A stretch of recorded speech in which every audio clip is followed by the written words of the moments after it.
Jumpa lagi di channel Belajar Biologi Menyenangkan bersama Mbak Imut. Assalamualaikum warahmatullahi wabarakatuh. Bagaimana kabarnya adik-adik? Semoga selalu sehat ya. Yuk kita pelajari faktor-faktor yang mempengaruhi pertumbuhan dan perkembangan tanaman. Ada faktor internal, ada faktor eksternal. Ya. Faktor internal ada gen. Dengan adanya gen, kita tidak pernah memprogram pola pertumbuhan biji yang kita tanam. Karena dalam biji terdapat embrio yang mengandung gen dari sperma dan ovum.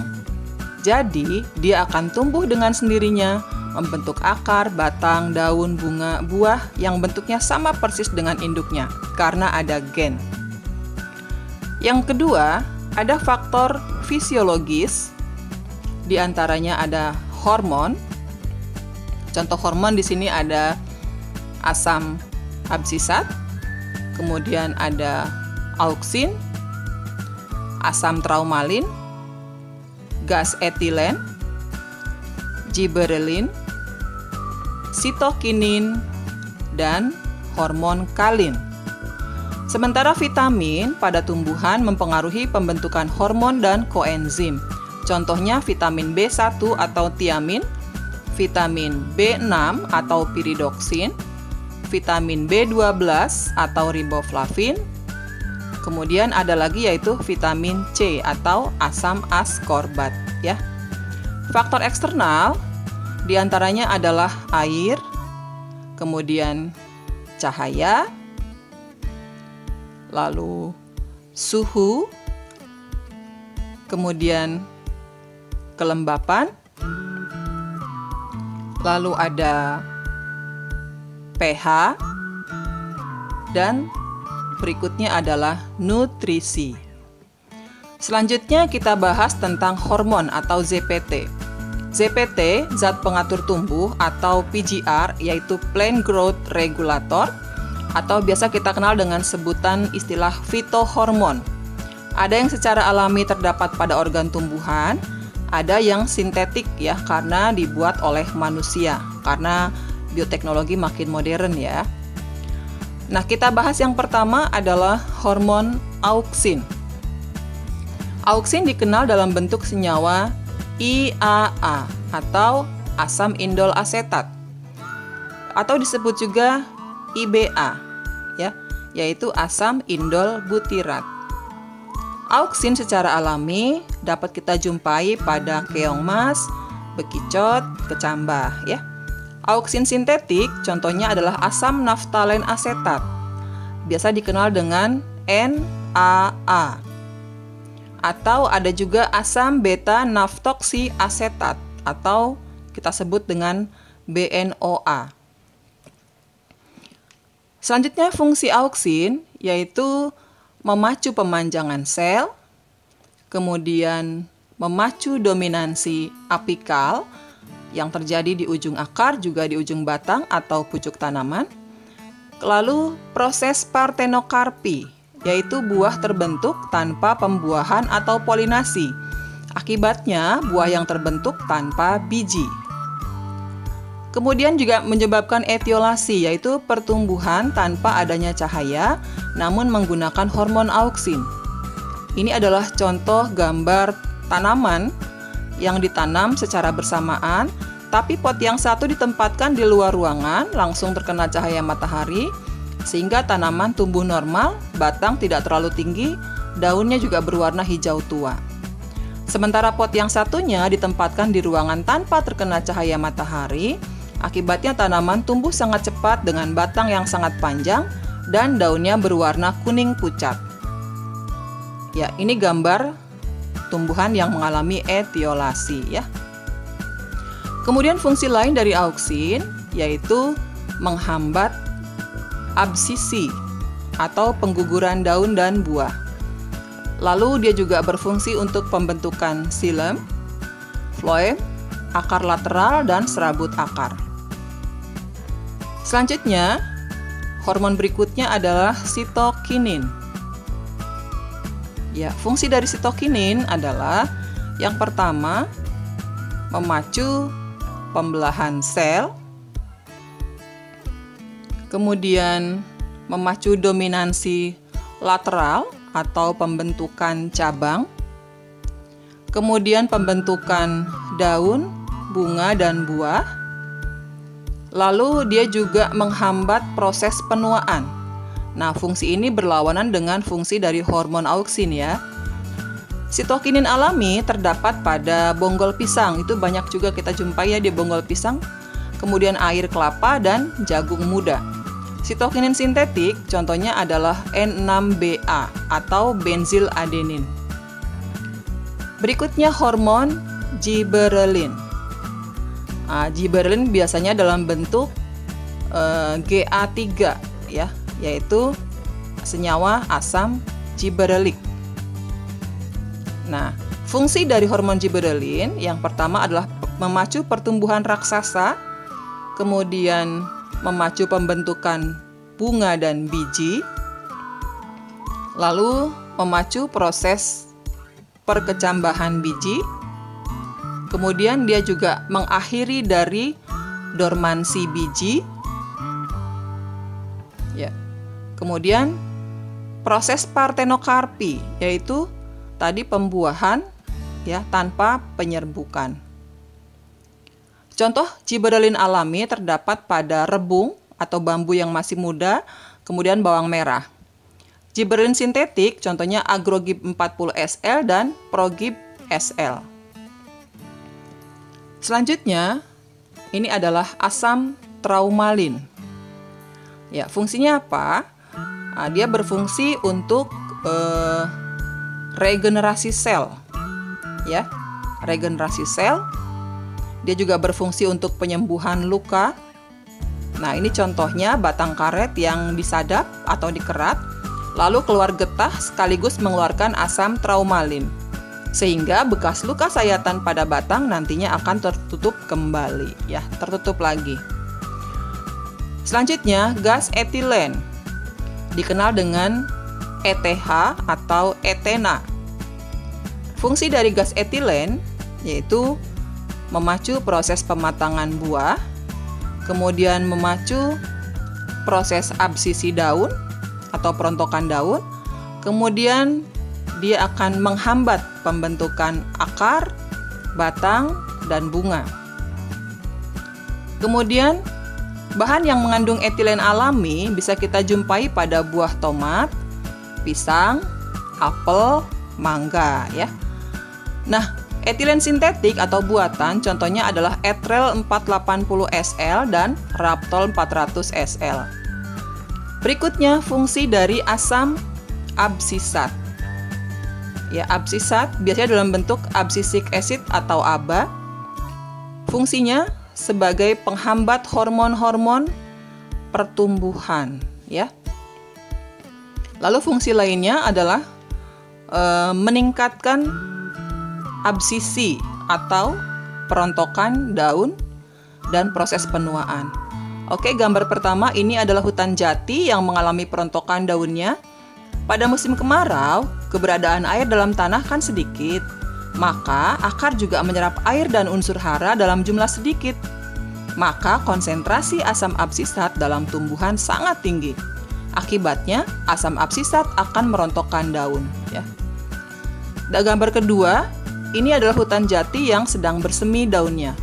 Mengapa? Ini terjadi pada saat musim penghujan, di mana cadangan air dalam tanah banyak, maka air yang diserap oleh akar juga banyak. Maka konsentrasi asam absisat dalam tumbuhan menurun, karena lebih banyak pelarutnya. Akibatnya asam absisat tidak lagi berperan dalam merontokkan daun, maka tumbuhan akan bersemi lagi dan bertunas lagi daunnya. Selanjutnya, berperan dalam penutupan stomata. Ya. Kemudian fungsi yang lainnya adalah memperlambat ya, pemanjangan dan pembelahan sel. Kemudian memicu pembentukan gas etilen di seluruh tumbuhan dan melakukan dormansi tumbuhan ya. Sumber dari asam alami yang untuk absisat contohnya adalah rizoma, ubi, tanaman kapas, alga hijau, tepung sari, kulit apel, kulit alpukat, juga tempurung kelapa. Ya, itu contoh-contohnya bisa kita gunakan sebagai hormon asam absisat. Selanjutnya, hormon kalin. Ada beberapa macam hormon kalin. Yang pertama yang memacu pembentukan akar, yaitu rizokalin. Kemudian yang memacu pembentukan daun, di sini adalah namanya filokalin. Lanjut, yang memacu pembentukan batang yaitu kaulokalin. Dan ini memacu pembentukan bunga yaitu hormon antokalin. Ya, berikutnya faktor eksternal ya yang mempengaruhi pertumbuhan dan perkembangan. Contohnya yang pertama ini adalah air ya. Aduh, segar sekali ya gambarnya. Fungsi dari air di sini yang pertama berperan dalam reaksi fotosintesis, terutama pada reaksi terang ya. Kemudian yang kedua, mempengaruhi respirasi dan transpirasi. Fungsi yang ketiga, tentunya fungsi air adalah sebagai pelarut ya dan medium untuk reaksi kimia dalam tubuh tumbuhan ya. Kemudian yang keempat, fungsi air adalah sebagai transportasi unsur hara dan hasil fotosintesis. Lalu fungsi lainnya adalah menjaga turgiditas sel ya pada tumbuhan tentunya. Kemudian yang keenam, fungsi air untuk perkecambahan ya sebagai awal pertumbuhan yaitu proses imbibisi. Yang kedua, cahaya matahari. Ya, cahaya matahari diperlukan oleh semua makhluk hidup ya. Tumbuhan butuh cahaya matahari untuk yang pertama fotosintesis, yang kedua pertumbuhan dan perkembangan, kemudian yang ketiga pembungaan ya. Tumbuhan peka terhadap cahaya karena pigmen fitokrom yang dimiliki ya. Lanjut, fotoperiodisme atau fotoperiodism yaitu respon tumbuhan terhadap lama penyinaran yang bervariasi. Berdasarkan pengaruh lamanya siang, tumbuhan dibedakan menjadi short day plant, long day plant, dan natural day plant. Gambar pertama perhatikan tanda panahnya nih. Ini matahari bersinar kurang dari 12 jam ya. Maka tanamannya berbunga. Oke. Nah, sedangkan tanaman pertama dan ketiga itu penyinarannya lebih dari 12 jam. Ini yang disebut maka dia tidak berbunga ya di situ. Kalian bisa lihat ini disebut dengan short day plant karena berbunganya pada penyinaran kurang dari 12 jam. Berikutnya biasanya terjadi pada pada akhir musim panas atau gugur di daerah subtropis. Gambar berikutnya kalian lihat tanda panahnya di situ. Ternyata di situ penyinarannya lebih dari 12 jam, maka tanamannya berbunga. Pada gambar kedua, karena penyinarannya kurang dari 12 jam, maka tanamannya tidak berbunga. Sementara pada gambar yang ketiga, penyinarannya lebih dari 12 jam tuh, maka tanamannya juga berbunga. Ini yang disebut dengan tumbuhan hari panjang atau long day plant. Biasanya terjadi pada wilayah subtropis bagian selatan, yaitu pada musim semi, awal musim panas. Untuk tanaman hari netral, tumbuhan tersebut pembungaannya tidak dipengaruhi oleh panjang penyinaran. Artinya mendapatkan penyinaran kurang dari 12 jam atau lebih dari 12 jam, tanaman tersebut tetap berbunga, ya, tidak ada pengaruhnya. Yuk sekarang kita lihat contoh dari short day plant atau tanaman hari pendek. Ada bunga aster di situ. Kemudian ada bunga anggrek. Nah, lanjut ini adalah bunga krisan. Kemudian ada bunga dahlia. Lanjut ini adalah bunga jagung. Kemudian ini adalah bunga ubi jalar. Ya. Dan ini adalah bunga stroberi. Dan masih banyak tanaman lainnya yang termasuk ke dalam short day plant atau tanaman hari pendek ya. Berikutnya, contoh long day plant atau tanaman hari panjang. Ada beet, kemudian ada bunga bayam, lalu ini ada bunga gandum, ya. Ini bunga kentang. Nah, ini adalah lobak, udah pasti tahu ya. Kemudian ada selada. Kemudian ada bunga sepatu. Dan masih banyak lagi tanaman lainnya yang termasuk ke dalam long day plant. Contoh natural day plant atau tanaman hari netral adalah bunga padi, kemudian bunga kapas, ini bunga timun, bunga anyelir, bunga matahari, bunga mawar, dan masih banyak lagi contoh lainnya ya. Selanjutnya, faktor eksternal yang ketiga yaitu suhu atau temperatur. Semua organisme memerlukan suhu tertentu untuk bertahan hidup. Suhu optimum yang paling baik untuk pertumbuhan tanaman adalah berkisar antara 10 sampai 30 derajat Celcius. Suhu berpengaruh terhadap kerja enzim dan fisiologi organisme tentunya. Peranan suhu, yuk kita lihat diantaranya adalah yang pertama, suhu mempengaruhi transpirasi atau penguapan air yang terjadi pada tumbuhan. Meningkatnya suhu menyebabkan kelembapan udara semakin rendah. Ini mengakibatkan perbedaan tekanan uap air dalam rongga daun dengan di udara semakin besar, sehingga meningkatkan kecepatan transpirasi. Sebaliknya, jika suhu udara lebih rendah, maka kelembapan udara semakin tinggi, sehingga perbedaan tekanan uap air di udara semakin kecil, yang menyebabkan kecepatan transpirasi lebih lambat. Berikutnya, suhu juga mempengaruhi proses fotosintesis. Pada suhu optimal yaitu 10-30 derajat Celcius, enzim fotosintesis bekerja dengan baik, sehingga laju fotosintesis menjadi tinggi. Pada suhu lebih dari 40 derajat Celcius, enzim fotosintesis kehilangan bentuk dan fungsinya, maka laju fotosintesis menurun dengan cepat ya. Yang ketiga, suhu juga mempengaruhi proses respirasi. Pada suhu 0 derajat Celcius, respirasi sangat sedikit. Pada suhu 30 derajat Celcius, kecepatan respirasi sangat tinggi, dan respirasi akan menurun jika suhu di atas 40 derajat Celcius. Suhu juga mempengaruhi kerja enzim.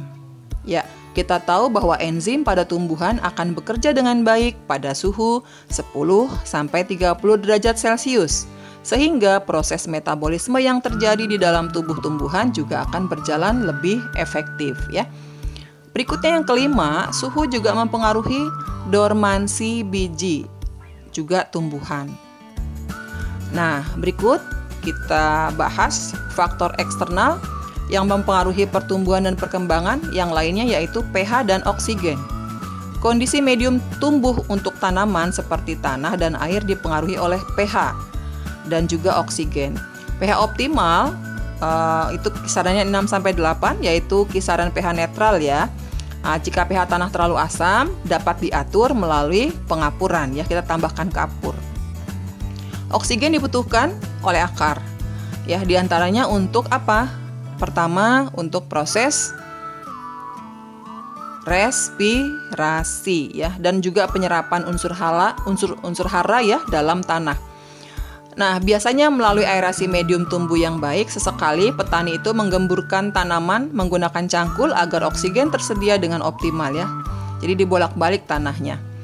Selanjutnya, oksigen juga digunakan untuk oksidasi zat makanan agar menghasilkan energi yang digunakan untuk beraktivitas ya. Faktor eksternal selanjutnya adalah kelembapan. Jika kelembapan udara rendah, maka bagaimana akibatnya? Ya, penguapan air meningkat ya, sehingga penyerapan unsur hara yaitu air dan garam mineral oleh akar itu akan semakin banyak. Keadaan ini memacu apa? Memacu pertumbuhan ya. kelembapan tanah mempengaruhi kandungan zat organik. Di mana? Di dalam tanah ya, dalam tanah. Nah, jika kelembapan tanah tinggi, maka kandungan air dan bahan organik dalam tanah semakin banyak ya.